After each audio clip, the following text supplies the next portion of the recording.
Powered by Sports Interaction, Canada Sportsbook. Well, this is a little bit different. Hi, everybody. I'm Robert Molloy. I really hope you can hear me, but it'd be really funny if you couldn't. Like, that is game over tradition. All game over is tech issues. Anyway, hi, everybody. I'm Robert Molloy. I'm your SDPN community manager. I'm the chat moderator for Game Over Montreal. But tonight, I am your host for Game Over Montreal, where the Montreal Canadiens lose 4-2 to the Dallas Stars. You know, here's the thing. I feel like a Game Over host is not allowed to start for Game Over Montreal without, like, a loss. I feel like that's just, like, tradition, and that just is what it is. That is what it is. I'm really glad everybody can hear me. I'm so impressed that I'm not muted. I'm really hoping our guest is not muted, and you're going to meet your guest in a moment. But first, we have a couple things we have to go over. First, housekeeping. Why the heck am I here? Where's Andrew? Where is Mark? So, Andrew is at a drag show event tonight. Mark is in the middle of nowhere, Ottawa. And here I am. We always promised that I'd host one episode of Game Over Montreal. We always thought it'd be really fun. But we figured this would be a really great holiday wish to the SDPN community to have me host an episode. So, that's the housekeeping out of the way. 2, let's talk about biases. It's not a secret that I'm a Leafs fan, but I am a hockey fan just as much as I am a Leafs fan. I really enjoyed watching the Montreal Canadiens all of last year. I know I say enjoyed in a season where at this time last year they were about 7-22. We'll get into that. But I really enjoy watching this team. I love working with Andrew, and I'm a hockey fan. I love watching Cole Caulfield play, and also it's no secret that my favorite player is Tyler Toffoli, who Montreal fans you know very, very well. Did losing in 7 to you in the bubble hurt? Yes. Was I also very excited to see Tyler Toffoli go on another cup run? Yes. I'm getting told my audio is doubling, so I'm seeing if I can fix that while I'm sitting here. But we're going to have our guests join us in a few minutes. We're going to have Kara join us. It's going to be really fun. And yeah, it's going to be really exciting. But first, before we do that, think you know which way it's going to go? Make your bet with Sports Interaction. Whether it's hockey, football, or baseball, Sports Interaction has you covered. Bet pre-game, live in play, or on one of our many prop bets. Sports Interaction makes it easy to deposit, play, and cash out. Join now and see all sports betting has to offer. Want to bet? Head to sportsinteraction.sdpn. That's sportsinteraction.sdpn. 19 plus. Please pay responsibly. I'm having some people tell me the audio's doubling and some people telling me it's not. So that's really stressful. I love all of you. Anyway, our audio seems to be okay.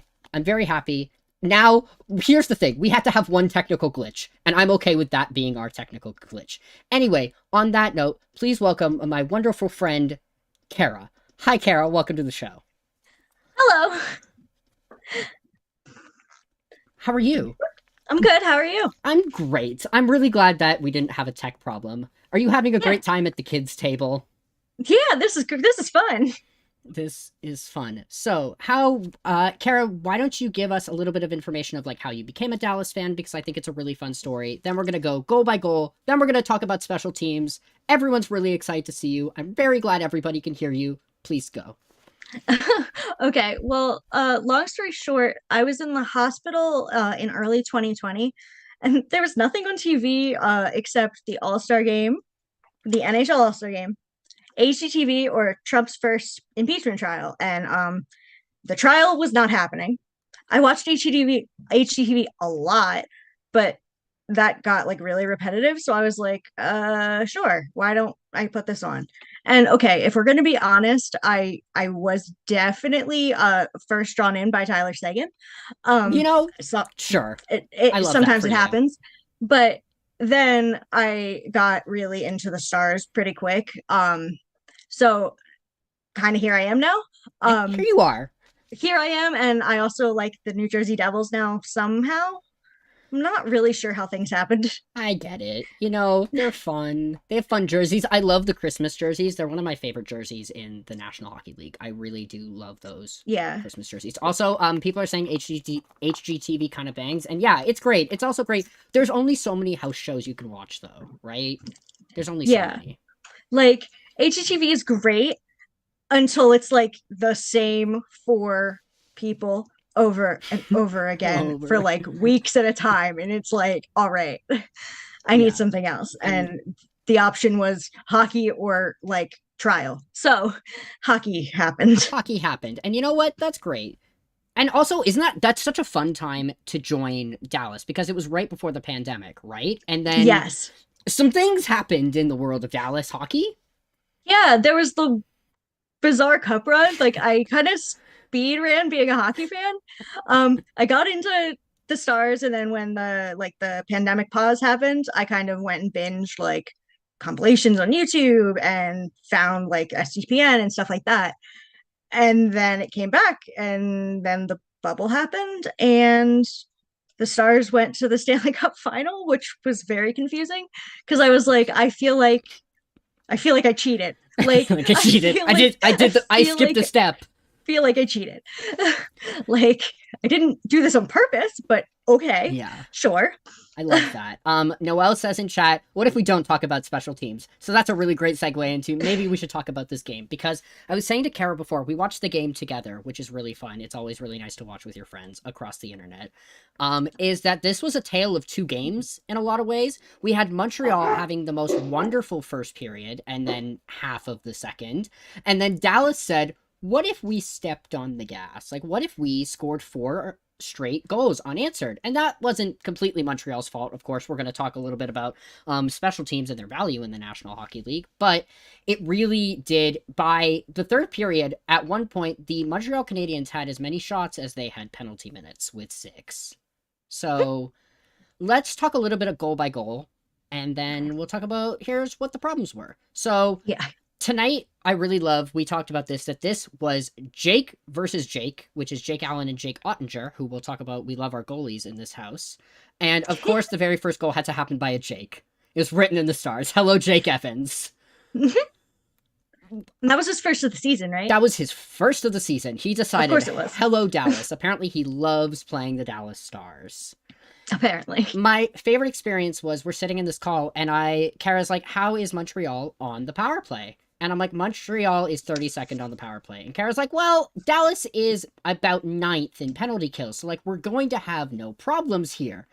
And then Jake Evans split the defense on the power play, and here we are. It was 2 seconds before the end of the power play. I was so upset. I was like, really? You couldn't have waited 2 seconds? You couldn't have waited 2 seconds. Technically, I guess it's a really interesting argument because Jake Evans is really not often on the... Like, Jake Evans is not a power play guy. He's a fourth line guy. We'll talk about how wonderful the Montreal fourth line went. But he's not a power play guy. So that was technically not even power play 1 or power play 2. It was power play 3. Because, you know, you're killing off this power play, and they're about to get fresh legs on the ice, and you're about to possibly deal with a rush chance.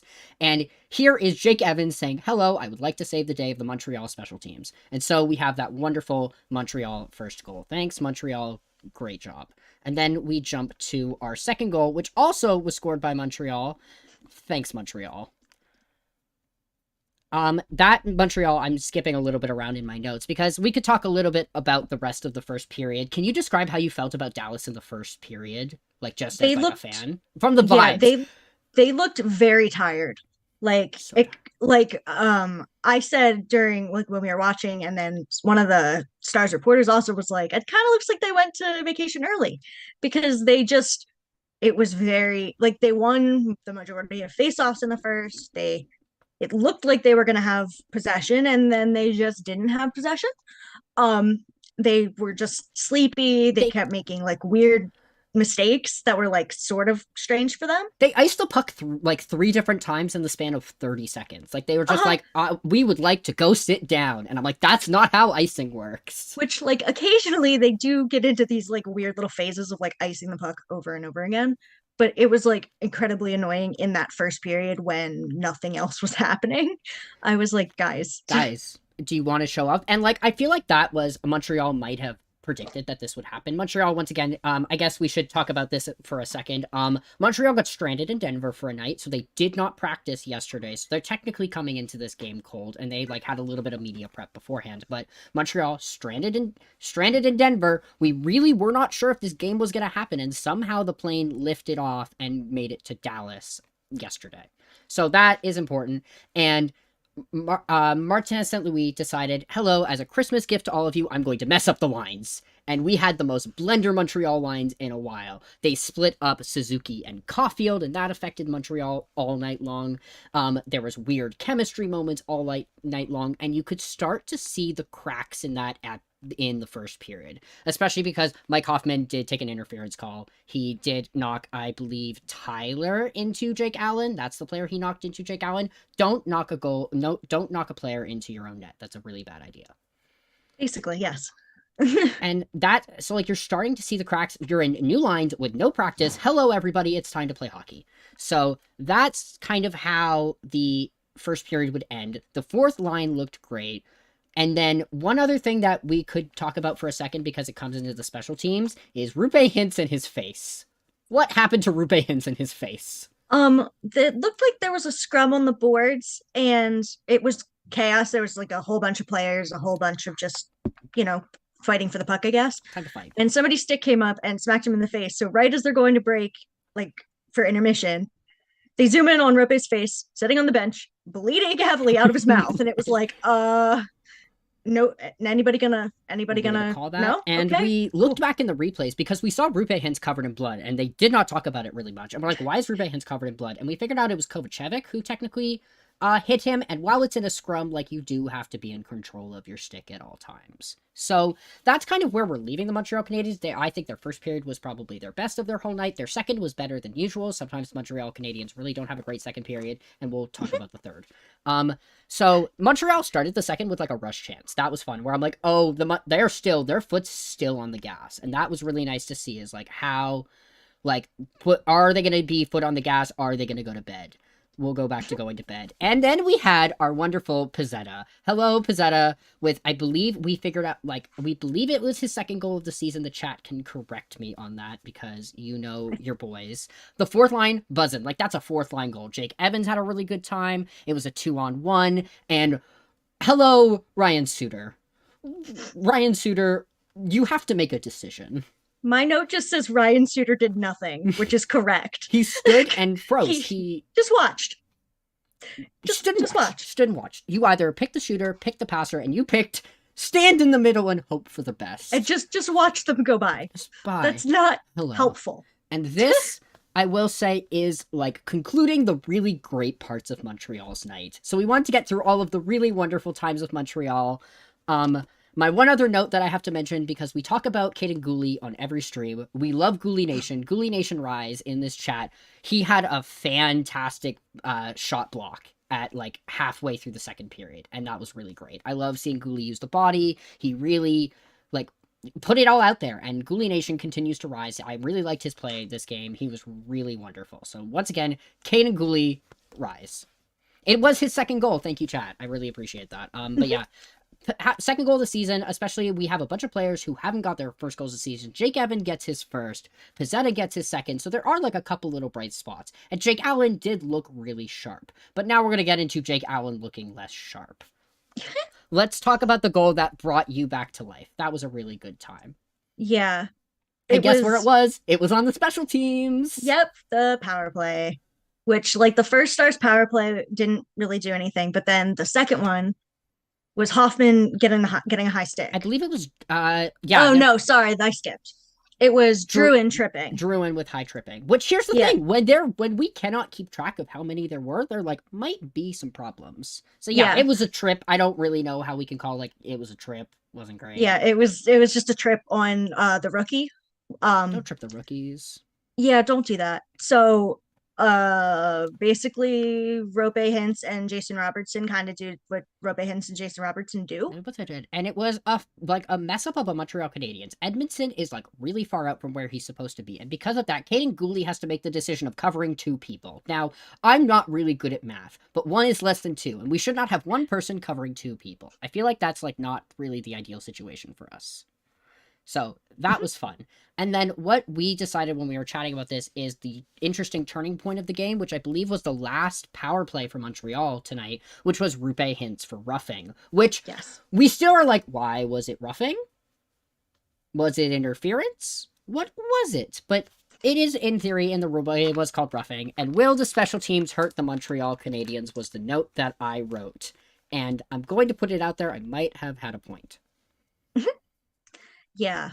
Yeah, because that penalty, I was like, oh no. Because Because this was either going to kill the Stars, absolutely. at home, Or, which sucks. yeah, absolutely. Or it was going to be okay. And they did get a shorthanded chance as well, which was fun. That was cool. But also telling you part of the problem. Like, if you are not setting up properly, welcome to, you get up shorthanded chances. And nobody wants to give up shorthanded chances. But, like, that's the tale of the game, is how you went, this game could have been, instead of 2-1 heading into the second with the Stars having a little bit of life, they just got a big penalty kill, like, you're feeling yourself, you're like, okay, we can go out and win this game.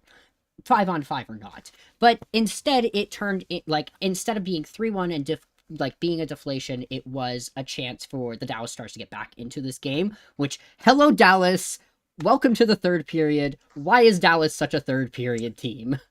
I genuinely don't know why well, I can tell you that the change of the coach from last year does help, because last year the goal was to, if we had a lead going into the third, the goal was to defend the lead, but not to continue pressuring for the lead. Turtle. Park the bus. Basically Steve turtle. Dangle's park the bus. Yeah, like they would look at what they were doing and they would go, okay, this is fine.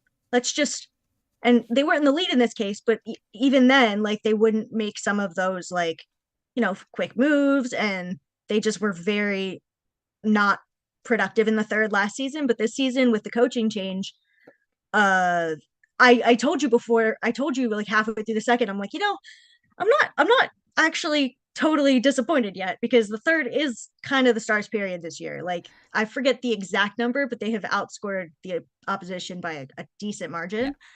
And it happened again. And here we are. So, welcome to the third period, aka don't take a bunch of penalties. So, one of them, this was when the Hoffman high stick happened. So, welcome to the Hoffman high stick. Don't do that. And this is where the Rupe Hintz goal happens.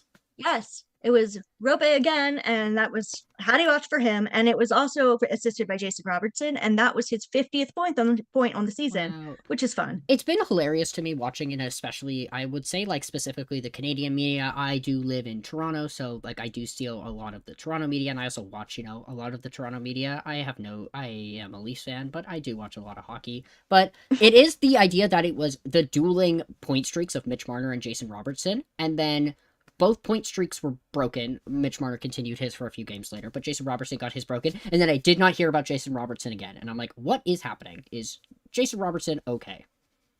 And what was the cold streak? Was it just November?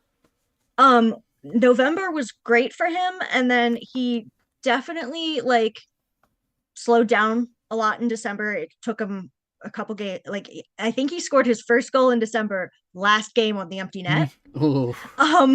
Got to get your empty netters. We'll talk about that in a few. He was assisting a bit. He was doing stuff. It was just he wasn't finishing chances like he was in November. Yeah, and he's been able to transition, like, and still be this playmaker right now. Like, that seems to be where he's getting his cookies, and, like, that's fine. Like, I would really like to see him scoring again. It's always fun when Jason Robertson scores. I love watching his goals. I also really like his younger brother a lot, but that's a whole other story. But it's really wonderful when Jason Robertson is scoring. But this was a really wonderful shot from him, and technically it was a Rupe Hintz goal. We looked at it again, and it was a double deflection a bit. It went off a lot of bodies. It went off probably at least one knee. Ouch to that person, but it was very interesting watching Allen go one way and the puck go blocker side.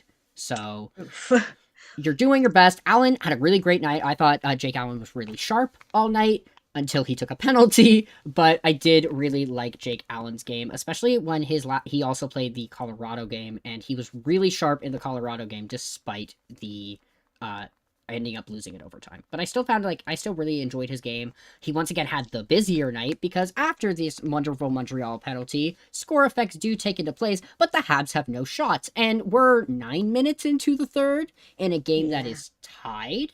And Montreal had all of this momentum in the first and halfway through the second, and the momentum really just went on vacation. And Dallas saw the opportunity and stepped on the gas. Do we want to talk about the Jake Allen penalty? Because that was really funny. Yeah, like, it was weird.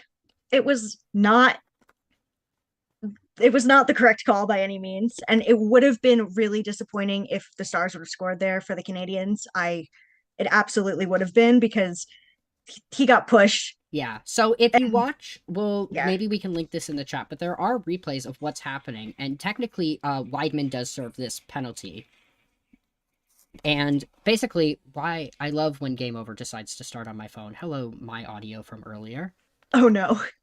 So here's the thing with Jake Allen. So what you watch is that Weidman does get pushed. If you watch one side of it, Weidman gets pushed into the net. Like, he gets pushed into the crossbar. That is like pushing into the crossbar. It's not the most egregious push, and would it push off the pegs? No. But then you do watch Jake Allen's foot as he's watching Chris Weidman get pushed. He does kick the net. It's such a weird thing, but here's why I really don't know if it should have been called. Matt Murray has done so much worse in Toronto. That's our delay a game. That's what we're calling delay a game. And like, Yeah. could you have called the Dallas player for the push? I don't know, but that was really like, that's what you're gonna work with. That's what we're gonna work with.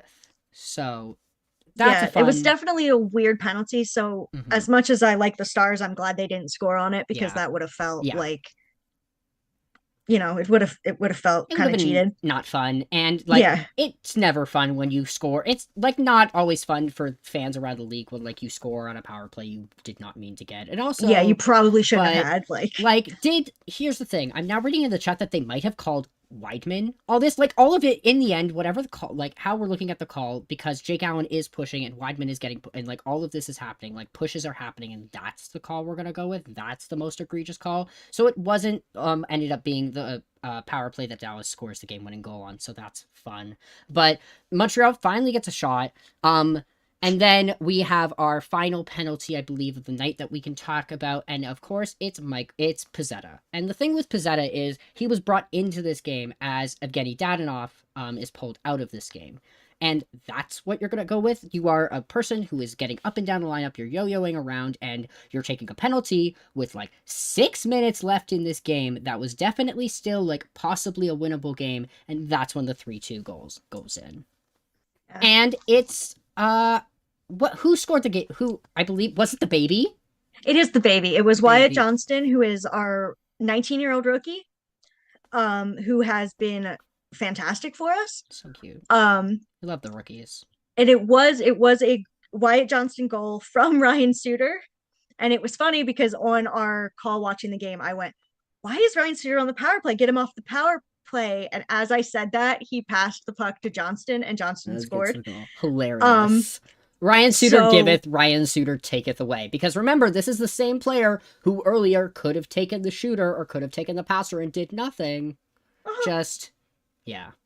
And fun little fact about this, apparently he is the youngest Dallas Star in history to score goals in 3 consecutive games. Yeah. Love that. So that's fun. That's just fun. Yeah, I do have confirmation from the chat that they did call it on Weidman for delay of game, which also, like, wasn't delay of game. Like, neither of these, either of Jake Allen pushing it away or Weidman push, or the push, like, I really don't know if either of them are... Like, I don't know if it was the egregious, and in the end, it is really glad no matter who scored the goal, like, however the goal got scored, I'm glad it wasn't on that one. Maybe it was on, you know, the penalty they deserved. Such an undisciplined night for Montreal. Like, that's the answer. Like, it was an undisciplined third. Like, it wasn't even terribly bad. Like, they both had one penalty, I think. And then the third, Montreal just, like... It wasn't undisciplined, and they lost it, and I don't... Yeah. Instead of shooting... Like, okay, let's go to bed. Like, instead of shooting, like, they're taking to the body, and they're taking on fire, and also some of them are, like, stick infractions and things, like, you're taking, tripping calls, and you're taking a high sticking call for one thing, and once again, Pezzetta taking a call when he's, like, bouncing up into the lineup, especially when everybody was thrilled that Evgeny Dadonov was out. Like, that's the thing when you're watching a rebuilding team. Like, that's the reality, like, especially when you have young rookies, and your defense is all made of children, like, just to say it, children, like, you have, you take these undisciplined penalties, and it's really hard for, like, a coach to deal with that. Like, it's really hard to coach a team that's like, oh yeah, we can get into this, we have these really great scores, when you're constantly playing your penalty kill lines, because you can't get Cole Caulfield out there, you can't always have Suzuki out there, and I know we can talk about the penalty lines, but, like, hello dog, but you can't always have, like, if you're taking this many penalties, you cannot have this setup, and, like, it destroys your momentum of the game. Like how are we expecting Montreal when you've taken 3 penalties already? Like how are you expecting them to get shots because Dallas is like, okay, well they're going to take calls on us. Okay, this is how the game is being called tonight. This is what this means. Like this is the situation. And it's hilarious that like we have the 4-minute minor, like double minor of the bloody stick, like that, like the bloody stick, or Rubehan's getting his face hurt, and like still it like could have not like affected the game. Instead, Montreal took a bunch of other penalties. Don't take penalties. That's the answer. Special teams. Yeah. Hello, Montreal. I don't have the answer to fix the Montreal special teams. That's for someone who like actually studies the Montreal Canadiens to listen. Like, I am just here to mention that like being undisciplined is difficult, and special teams are important to the game. Yeah, and I will say that the Dallas building gets really loud and really intense when good things start happening. Mm-hmm. So I think once the Stars scored the 2-1 goal to actually put them on the board, Crowd comes back and everybody going. starts kind of getting excited, and then that always feeds in to the team too. So I mean, it seems to be a really fun building to play in. Yeah, absolutely. Yeah. I love the chat telling me, Robert, I don't think anybody knows. Don't feel bad. I think that might be the, like, sometimes you don't have the answers for special teams. Maybe the answer to special teams is one of the prospects coming in. Maybe it's your pick from Florida. By the way, on the Florida Panthers, they did lose tonight. So that, the idea of making that trade for 2 months of Ben Sherratt, for like 2 months of Ben Sherratt, and that you might get a top 15, top 20, even if it's a top 20, the way that this draft is coming, and we're not going to go very deep into prospects. There's lots of people who come on this show who talk about prospects, and I recommend you follow all of them. They're wonderful. Scott Matla, I really loved, who talks about them. But like the prospects, like you're coming in from like a top 20 draft, and you're watching Florida be like, are you okay? Are the wheels falling off? And we don't know if the wheels falling off, because fun fact, this is everybody's today last game before the winter break. So everybody gets a wonderful couple days off to think about what they've done and think about what they're doing. Amanda, I just saw you ask, I saw you in the chat going, Carol loves Ryan Suter's contract, doesn't she? No, I don't. Please talk for a second about Ryan Suter's contract. No, I don't. We signed him. Did we sign him last season? I literally looked up all sorts of information before this, and I'm so excited to now look up Ryan Suter's contract for you. It's my favorite. I'm really excited. I'm so sorry. Continue to tell us about Ryan Suter. But we signed him either last season or the season before that. I think it was last season, before the season started, after he was bought out by the Wild, so he's still getting like millions of dollars from the Wild. So much money from the Minnesota Wild. So much money. So we signed him for 3.65 until the end of 24-25. Correct. He signed in 21-22, and I understand not remembering because that season was a bubble and it was weird. Yeah. So he signed for 3.65 until the end of 24-25 when he is 41 years old. He's 41. And he's already looking not already, he's like 38. So, but he's slow. Like, unlike like Joe Pavelski, who is also 38, he's not being productive. He's not being helpful constantly. Like, occasionally he has flashes of like, oh, maybe that's what we got you for. But then he signed until he's 41. Cool. Yeah, and that's just, I hate his contract. I hate his contract. You know, there's always got to be a contract you hate. There's always at least one. Like, that's what happened with Dominic Ducharme leaving the Montreal Canadiens and leaving behind, that's part of it's not all Dominic Ducharme, as I say. Like, but the fact that was left behind, like, even Kent Hughes, who is the GM, is left behind with all of these contracts. Like, you are left behind with a bunch of, like, he's being left behind with a bunch of pieces, and he's about to stick together, and there are a rebuilding team. And I feel like the most interesting thing for Montreal is now sitting here, you have this winter break, and you kind of have to make, like, there has to be eventually a decision made about Montreal. Are you going to take your young rookies and look at them and say, listen, we're going to be this team, and we're going to push, and we might be like 2 or 3 points out of the wild card spot. We might sneak in, we don't know, and give them that experience of pushing? Or are you continuing the rebuild? Connor Bedard, hello. Not even Connor Bedard, it could be Mishkov, it could be Chantilly, like you could be looking, or are you looking to your prospects that are playing at the World Juniors? Like, is that what, I expect many Habs fans will be spending a lot of their winter break looking at the World Juniors and looking at our prospects, which is Joshua Roy and Lane Hudson. Lane Hudson, our short king. And that's like the thing, like that's the fun part of the winter break is also watching to the juniors. And like, I don't know what the answer is. and like they have to somewhat make this decision. Like, who knows? Also, I'm really enjoying that the chat is trying to decide which dog every one of the Montreal Canadiens defensemen would be. Arbor Xhekaj, by the way, the only one I have an answer for is like maybe Arbor Xhekaj, or maybe Caden Gooley might be the border collie.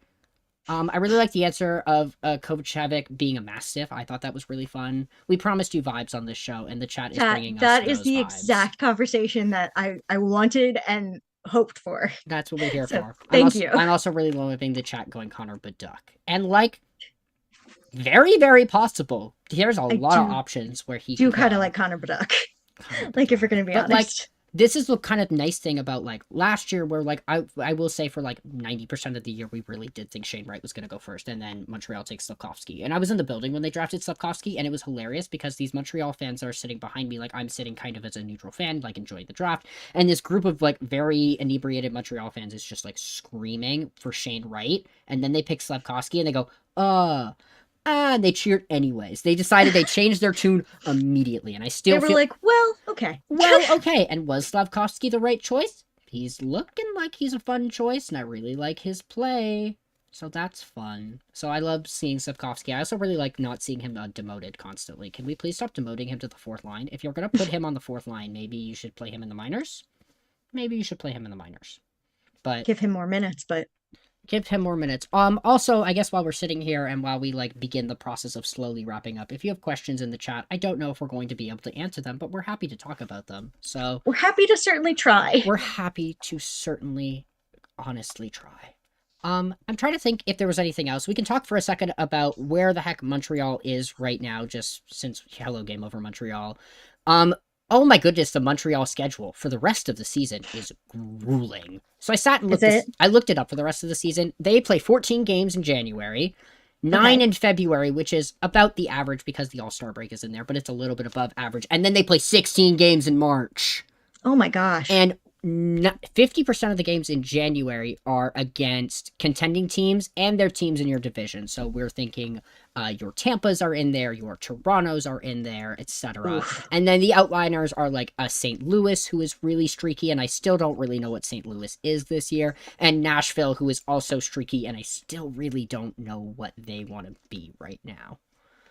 So that's the rest of the Montreal schedule. Right now, they're in this situation. The next 3 games, by the way, are all on the road. We have the Lightning and the Panthers back-to-back December 28th and 29th. I hope they have fun in Florida. And then the Capitals on December 31st. You have 3 games in 4 nights. Then the Preds on January 3rd, and then you get to go home.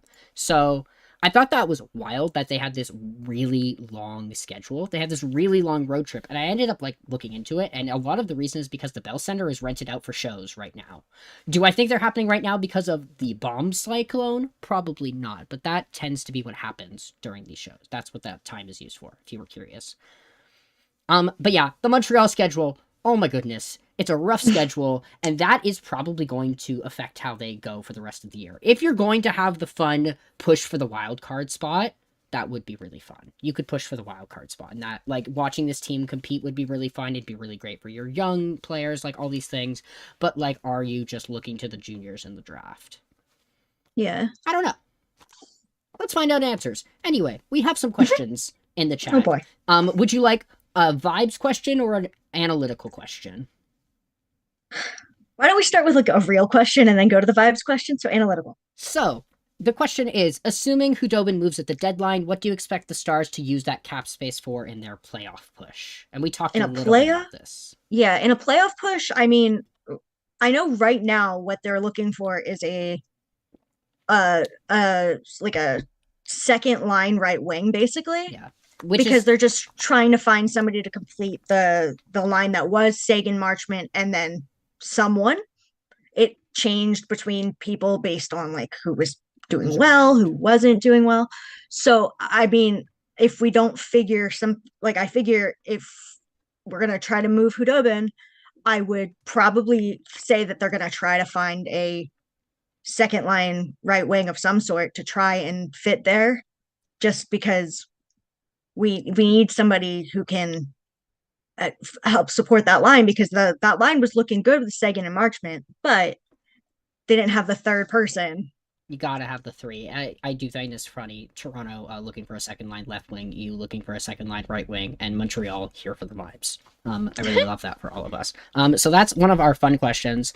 Let's look at our other who are our favorite Montreal players as non-Montreal fans. I at least can answer that. I'm Gooley Nation. I love Caden Gooley. I really enjoy watching him play. I also really love Cole Caulfield. I watch Cole Caulfield play a lot. I'll grab this behind you.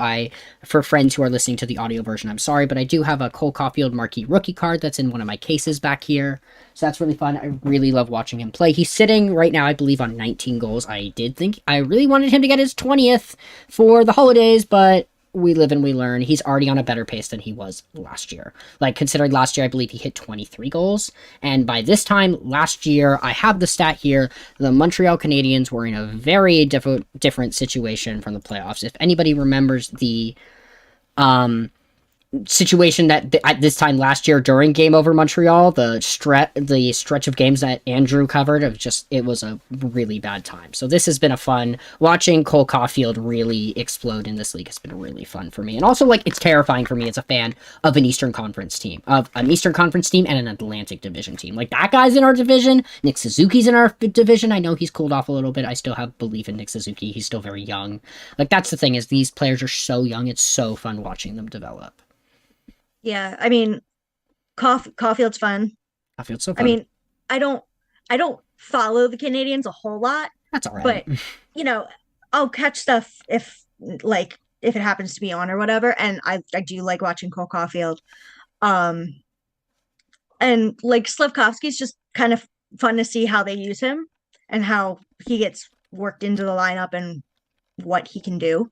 It's always fun watching a first round pick, especially in the very first year, because you can't really make a decision on like if it's a boom or a bust in the first year. You really can't. I looked it up at this time last year, and they said this on the broadcast. The Montreal Canadiens from 2021-2022 were 7-22-4. Now they are currently 15, now 15, 16 and 3. So I love the chat filling with Cole Caulfield. Yeah, Cole Caulfield.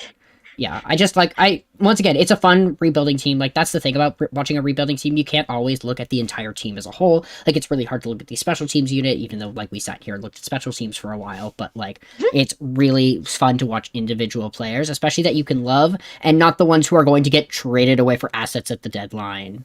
So, will a team overpay for Josh Anderson? Who's to say? I didn't think Ben Sherratt would get overpaid. Here we are. I just thought of another one too. Arbor Xhekaj. Arbor Xhekaj's fun. He's fun. Yeah. He's just fun because I wasn't expecting him, and his name started being brought up, and I really thought he was gonna fight someone tonight. I before it started, I was like, Xhekaj JB Ben fight would be awful for him probably, but also like kind of interesting.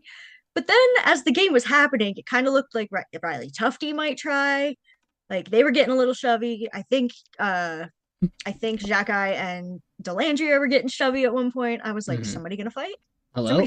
Especially since the last game against Montreal for Dallas, because this is the second time Montreal meets Dallas this year, so say goodbye to the Dallas Stars. Hello, Dallas Stars. We'll see you on the highlights pack. Your games are late sometimes, but like, yeah, it's a very different October winning that commanding 5-2, and like that was such a chippy game. Like Jamie Benn really wanted to fight people in that last game. He really did.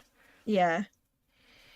Yes, that was before the Benaissance. The Benaissance. As people have started calling it, which is, I mean, you're not wrong, but okay. We'll take like 2 or 3 more questions and then we'll get out of here because we've definitely gone over time. Sorry, Adam. Why do they play so much Jake Allen is the question from Noel. I really thought we were getting Montembeault tonight. I really was surprised to see Jake Allen play again because he played in Colorado and he was great. My first guess was like, a trade asset? Do they want to showcase Allen being this wonderful goaltender and he gets traded in this division? Like, I'm looking at Detroit who might need a goaltender. I'm looking at a bunch of other teams around the Eastern and the West that might need a goaltender. Like, is that the reason they're playing so much of Jake Allen? Like, he's a wonderful goaltender. Like, he's a great puck stopper, but I was really surprised that we had Jake Allen, especially because I really want to talk about Sam Montembeault. I love Sam Montembeault. I forgot to mention how much I love Sam Montembeault. Montembeault? I posted a photo of Sam Montembeault curled up in a little ball on the ice, and I'm like, oh, Montembeault. That's what a friend called him. I love that. Jordan asked if we have Canadians on our fantasy team. Yeah, I have Nick Suzuki on my fantasy team, and it's going okay. It was going really well, and then it was going less well, and I think it's going to be okay. And then one of our friends has Arbor Xhekaj and always asks how Arbor Xhekaj is doing, so that's always fun. I love Paper Dolls. They're either trying to trade him or trying to make his hip fall off. And I'm like, yeah, are you good? There's only so much games, but there's nobody who probably needs this rest for the holiday break like Jake Allen needs. Jake Allen probably needs this rest. Yeah. Well, Jake Allen and Miro Heiskanen could probably use just like Miro Heiskanen needs an ice pack. He needs an ice pack and also a nap. He needs maybe some stitches. He needs just like a little bit of a nap. Pack. You need some options here. Yeah, like honestly. Also, I saw the person asking about Patrick Kane. 2 things: no for the vibes, and no because his cap hit is way too high. Yeah, it might be no on both accounts. Like he's very likely going to be traded to a contending team, and I'm not. But I'd rather him not for the vibes and also his cap hit. Like that's a contract. If you're looking at it purely from like a contract standpoint, which I don't love to do, but in that compartmentalizing aspect, like that Chicago is going to have to retain on that contract, and they'd have to retain on Tays too. Like there has to be so much retention, and that's the question of like, do they want to be held down by all these dead contracts in the next year? Like, do you want to just wait until after the deadline and after the season's done, and then make that decision of like where are these 2 players going? It's so weird to watch these 2 like generational players get traded. It's like watching if we had to sit here and ask if like Ovechkin and Backstrom wanted out of Washington. Did you see that transition? Ovi did score his record-setting goal tonight, and that was fun. We wanted to touch on that for a second. Congrats to Ovechkin. I did think it was really funny that he got it on an empty netter. It feels really funny for some reason. He's just so known for beating goalies He loves his office. He did get a goal from the office tonight, and that was a really nice one. But the other one, empty net goal. Especially because Ovi's like historically not been like great at empty netters. To watch him get this like streak of empty netters has been really hilarious to watch. It really has been. Yeah, anyway, that's all we want to mention on the fact of, like, Ovechkin getting that goalstone. He now sits alone in second. Will he pass Gretzky? Probably. We'll see what happens. Anyway, Ovi, we could talk a lot more about Alexander Ovechkin. I believe Andrew has gone into a lot more of that side, and so I'll leave that to Andrew's conversation. I think that's pretty much it. We covered lots of things. We covered every goal. Did we talk about Yanni Hakanpää got an empty netter? By the way, Yanni Hakanpää got an empty netter. No, I actually think it was Kiviranta. Was it Kiviranta? That's also I think it was. I think killer Kiviranta. Yeah, Hakanpää tried to, but it went wide. I think. And I watched it ended go up being Kiviranta. Yeah, as soon as which is fun because he hasn't scored in a while. So. Yeah, as soon as it went wide, I was like, okay, I gotta open all the things. We got a show to do. So good job, Joel Kiviranta. We went through all the things. The vibes in Montreal, I still think the vibes are good. I think they're fun. I don't think anybody expected a world-beating team. I think there's still lots to build on. Having just playing the full 60 minutes and working on your special teams. And honestly, a lot of teams could work on their special teams. So a lot of teams could learn to play 60 minutes. A lot of teams could play 60 minutes. And you know what? Dallas didn't play 60 minutes, and Dallas played just the latter half of the game. That worked pretty well for them. And it worked out really well. I hope everybody had fun. Welcome to my first, maybe only, Game Over Montreal hosting. You can find me on Twitter. My links are in the description. I'm also probably always in the chat. I'm probably going to go mod another chat right now because Calgary's playing the Ducks right now. So you'll see me all over the universe. Kara, as I said, how you summon Kara, by the way, I'm going to give you a little secret. You look in the mirror. You say Miro Heiskanen's name 3 times and then Kara appears. That's how I got Kara to be here. Thank you for appearing. When I asked I know this is a new thing for both of us. And I'm like, let's have the rookie host bring on the rookie guest and see how the vibes go. Hey, and the vibes were good. And the vibes were great. You can find Game Over wherever you get your podcasts under Game Over NHL. I didn't tell anybody to like and subscribe once, but I was about to say, remember to like and subscribe. I did see that the chat did, so thank you, chat, for getting my back, for doing my job instead of me doing your job. So I hope everybody had fun.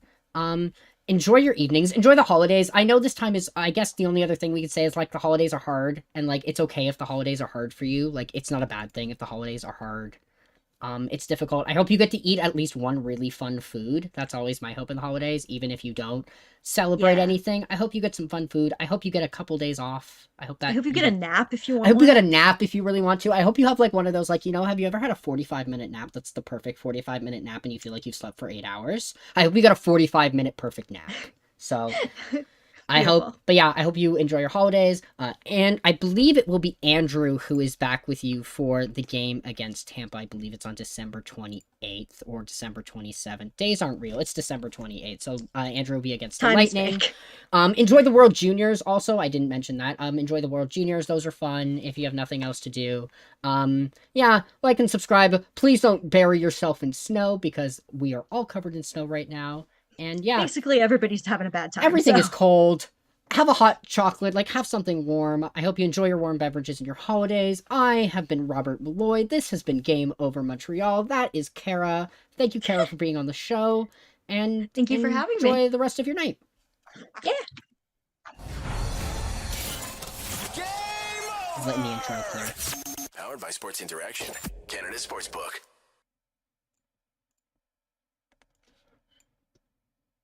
1 sec.